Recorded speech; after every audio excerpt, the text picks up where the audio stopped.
All right, for this third one, we've got cos of 17 pi over 12. So this is our first one that isn't an easy one to see our values that are close, right? That are just pi over 3, pi over 4, and pi over 6. We're going to have to go to other family members. Now, one of the things that you could see if you do a bunch of these is that of all of your pi over, if we put them off to the side here, if I look at pi over 6, that's 2 pi over 12. I look at pi over 3, that is 4 pi over 12. And it's only pi over 4 that gives you an odd number over 12. And all of your pi over 12 questions that you'll be asked will always be an odd number pi over 12, because if it was an even number, you could reduce it, right? 8 pi over 12 would reduce to 4 pi over 6, which would reduce to 2 pi over 3, and then it would no longer be a pi over 12 question. So your pi over 12 questions will always have an odd number here on top.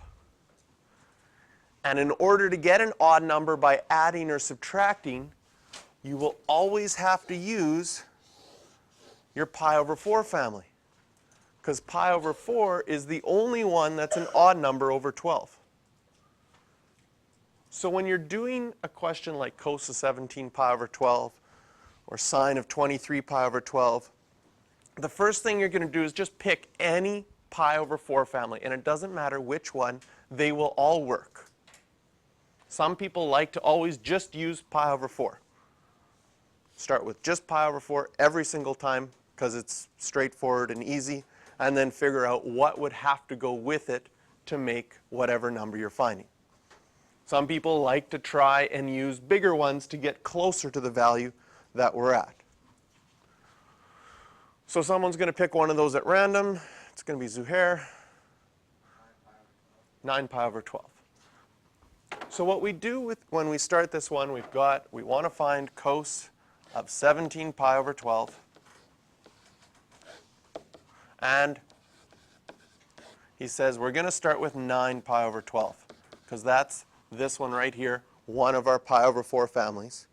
Now, what would you have to add to 9 pi over 12 to get to 17 pi over 12? You'd have to add 8. Not too much thinking has to go into that. That's the nice thing. If you always start with a pi over 4, you will always find the families right away. Otherwise, you might be searching for a long time.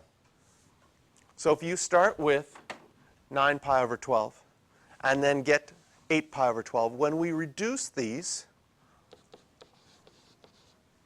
well, we already know this was a pi over 4 family. That's 3 pi over 4. And when we reduce 8 pi over 12, sure enough, we get something else on our pi plate.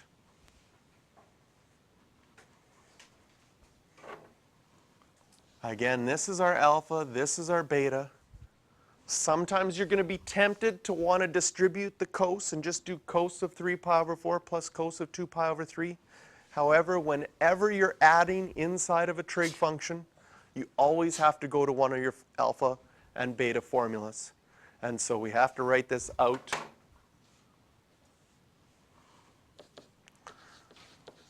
Cos minus sine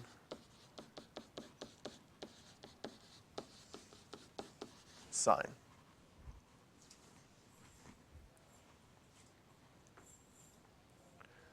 And this is our first example where our angles go outside of quadrant 1.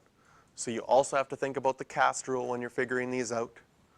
Cos of 3 pi over 4, you know that it's root 2 over 2, but because it's in quadrant 2, it'll be negative.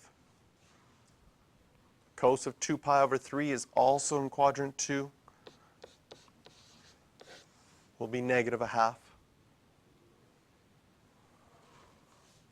Minus sine of 3 pi over 4.